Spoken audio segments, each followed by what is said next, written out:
அஸ்ஸலாமு அலைக்கும். Welcome to my channel. நம்ம சேனல் இப்போ என்ன பார்க்க போகிறோம்னா நண்டு குழம்பு. இது கிராமத்து ஸ்டைலில் வைக்கக்கூடிய நண்டு குழம்பு ரொம்ப சூப்பராக இருக்கும், சுவையாக இருக்கும், ஜம்முன்னு இருக்கும், எம்மியாக இருக்கும், அம்புடு ருசியாக இருக்கும். இதே ஒயிட் ரைஸோடு சாப்பிட்றதுக்கும், இட்லி தோசையோடு சாப்பிட்றதுக்கும், சப்பாத்தியோடு சாப்பிட்றதுக்கும் ரொம்ப நல்லாயிருக்கும், அல்டிமேட்டாக இருக்கும். எல்லாருமே விரும்பி சாப்பிடுவாங்க, ரொம்ப சுவையாக இருக்கும். இதே மாதிரி நீங்களும் செய்து பாருங்கள், உங்களுக்கும் பிடிக்கும்னு நினைக்கிறேன். பிடிச்சிருந்தால் லைக் பண்ணி, ஷேர் பண்ணி, சப்ஸ்கிரைப் பண்ணுங்கள். பெல் ஐக்கான் நமக்குங்க ஆளுங்கிற பட்டனை கிளிக் பண்ணுங்கள். அப்போ தான் நாங்கள் போகிற வீடியோ உங்களுக்கு நோட்டிஃபிகேஷனாக வரும். மறந்துடாமல் சப்ஸ்கிரைப் பண்ணுங்கள். எப்படி இருந்துச்சு கமெண்ட் பாக்ஸில் கமெண்ட் பண்ணுங்கள். வாங்க இந்த நண்டு கிரேவி எப்படி செய்யணும்னு பார்க்கலாம். வீடியோக்குள்ளே போகலாம். நண்டு எடுத்து நான் வாஷ் பண்ணி வச்சுருக்கேன்.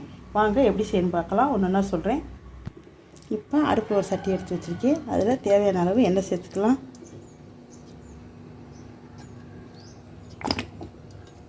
இப்போ தேவையான அளவு எண்ணெய் சேர்த்தாச்சு. இப்போ எண்ணெய் காயட்டும்.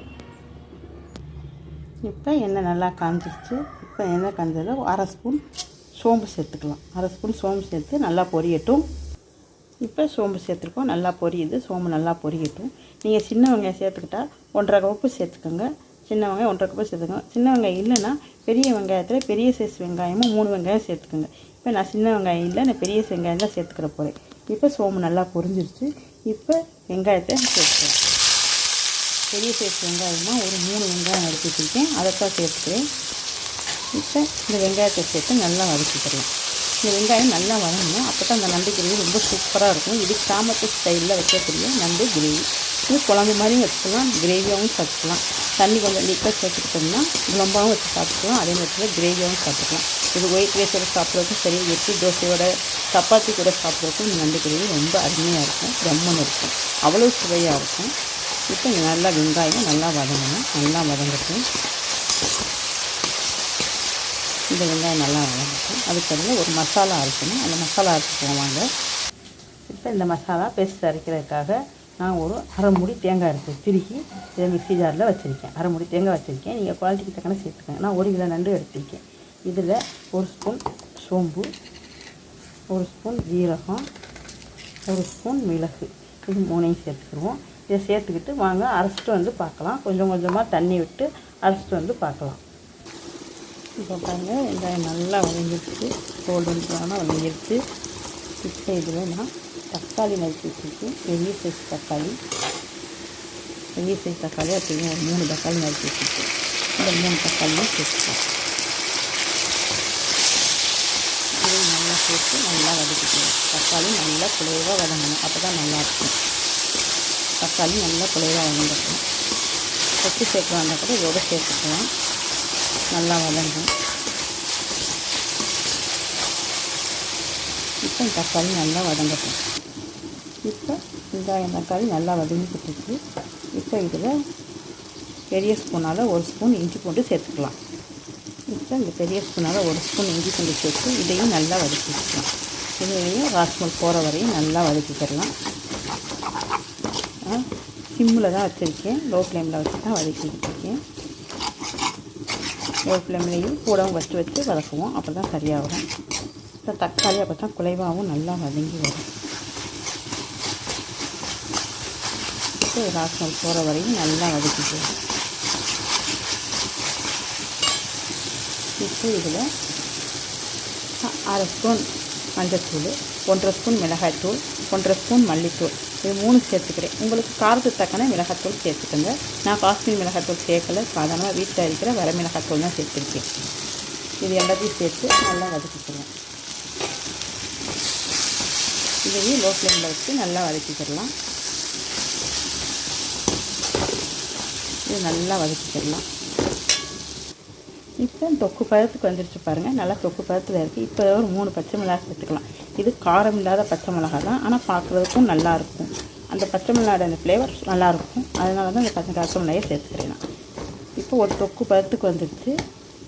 இப்போ இன்னும் ஒரு 2 நிமிஷம் இருக்கட்டும். இப்போ பாருங்கள் அந்த பேஸ்ட்டு தேங்காய், மிளகு, ஜீரகம், சோம்பு இது 4 சேர்ந்து அரைச்சிட்டு வந்து அந்த பேஸ்ட்டை அரைச்சிட்டு வந்தாச்சு. இது ஒரு ஓரமாக இருக்கட்டும். இப்போ பாருங்கள் நல்லா எண்ணெய் பிரிஞ்சு இந்த கிரேவி அப்படி தொக்கு பதத்துக்கு நல்லா வந்துடுச்சு. இப்போ இதில் நம்ம நண்டை சேர்த்துக்கலாம். எந்த நண்டு வேணாலும் சேர்த்துக்கலாம், ரொம்ப நல்லாயிருக்கும். இந்த கிரேவி டேஸ்ட்டாக இருக்கும். நண்டு குழம்புன்னு சொல்லிக்கலாம், கிரேவின்னு சொல்லிக்கலாம். கொஞ்சம் தண்ணியாக நீக்க வச்சோம்னா அது குழம்பு, கொஞ்சம் கெட்டியாக மாதிரி வச்சோம்னா அது கிரேவி ஆகிடும். அவ்வளோதான். ஆனால் டேஸ்ட்டு எல்லாமே நல்லாயிருக்கும். இப்போ எல்லாத்தையும் சேர்த்தாச்சு. இப்போ இது எல்லாத்தையும் திரட்டி விட்டுக்கலாம். இப்போ இந்த கிரேவி, இந்த நண்டு குழம்பு கிரேவிக்கு தக்கன இந்த உப்பு சேர்த்துக்கலாம். இப்போ சேர்த்தாச்சு, உப்பு வேணுங்கள உப்பு சேர்த்தாச்சு. இப்போ நம்ம பிரட்டி விட்டுக்கலாம். இந்த மசாலா எல்லாமே நண்டுக்குள்ளே சாப்பிட்ற மாதிரி நல்லா பிரட்டி விட்டுக்கலாம். இது நல்லா பிரட்டி விட்டு பார்க்கலாம். இப்போ பாருங்கள், மசாலா எல்லாமே நல்லா பிரட்டி விட்டாச்சு. ஒரு 5 நிமிஷம் சிம்மில் அப்படியே வேகட்டும். இப்போ பாருங்கள், நம்ம நண்டு மசாலா நல்லா வெந்துருச்சு. இப்போ நம்ம அரைச்சி வச்சுருக்க இந்த பேஸ்ட்டை சேர்த்துக்கலாம். அரைச்சி வச்சுருக்க இந்த பேஸ்ட்டையும் சேர்த்து இப்போ இந்த மசாலாவையும் சேர்த்து நண்டோடு நல்லா பிரட்டி விட்டுக்கலாம். எல்லா மசாலாவும் சேர்ந்து நல்லா பிரண்டு வரணும்.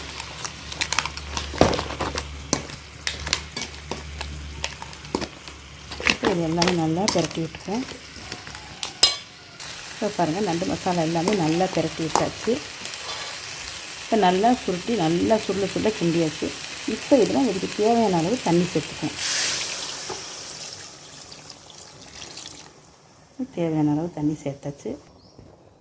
இப்போ பாருங்கள், லெமன் தண்ணி ஊற்றி சூப்பராக கிண்டியாச்சு. இப்போ இதை மூடி போட்டு மூடிக்குவோம். இப்போ நண்டு வேகட்டும், கொஞ்சம் பார்க்கலாம். இப்போ பாருங்கள், ஓப்பன் பண்ணி பார்க்கலாம்.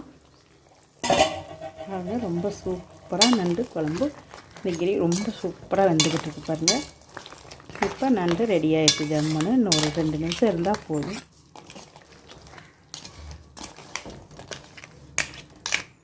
இப்போ இன்னும் ஒரு 2 நிமிஷம் இருக்கட்டும். இப்போ ஓப்பன் பண்ணிப்போம். இப்போ இதில் நீங்கள் புளி கரைசல் சேர்த்துக்கிட்டாலும் ரொம்ப நல்லாயிருக்கும். புளி கரைசல் ஒரு பெரிய நெல்லிக்காய் சைஸ் புளி எடுத்து கரைச்சி வச்சு சேர்த்தாலும் நல்லாயிருக்கும். நான் இப்போ இதில் லெமன் சாறு சேர்த்துக்கிறேன். லெமன் ஜூஸ் சேர்த்துக்குவோம். ஒரு 1/2 லெமன் எடுத்து இதில் புழிஞ்சு விட்டுக்குவோம். இப்போ இதில் மல்லித்தழை சேர்த்துக்கலாம். இப்போ எல்லாம் சேர்த்து நல்லா மிக்ஸ் பண்ணிக்கலாம். இப்போ நண்டு நல்லா வெந்துருச்சு. ரொம்ப சூப்பராக இருக்குது. ஜம்முன்னு சாப்பிட்டு டேஸ்ட் பார்க்குறது ரொம்ப நல்லாயிருக்கு. இப்போ இந்த லெமன் சாறு சேர்த்ததுக்காக ஒரு 2 நிமிஷம் கொதிக்கட்டும். மூடி போட்டு மூடிக்கலாம். பார்க்கலாம். இப்போ பாருங்கள், ஓப்பன் பண்ணி பார்க்கலாம். இப்போ பாருங்கள், ஓப்பன் பண்ணியாச்சு. இந்த நண்டை குழம்பு ரொம்ப சூப்பராக சுவையாக ரெடி ஆகிடுச்சு. பாருங்கள், ஜம்முன்னு ரெடி ஆகிடுச்சு. இது ரொம்ப நல்லாயிருக்கும். ஒயிட் ரைஸோடு சாப்பிட்றப்ப ரொம்ப நல்லாயிருக்கும். ரொம்ப சுவையாக இருக்கும், சூப்பராக இருக்கும். இதே மாதிரி நீங்களும் செய்து பாருங்கள். உங்களுக்கும் பிடிச்சிருந்தா எப்படி இருந்துச்சு கமெண்ட் பாக்ஸில் கமெண்ட் பண்ணுங்கள். பிடிச்சிருந்தால் லைக் பண்ணி ஷேர் பண்ணி சப்ஸ்கிரைப் பண்ணுங்கள். பெல் ஐக்கான் நமக்கு ஆளுங்கிற பட்டனையும் கிளிக் பண்ணுங்கள்.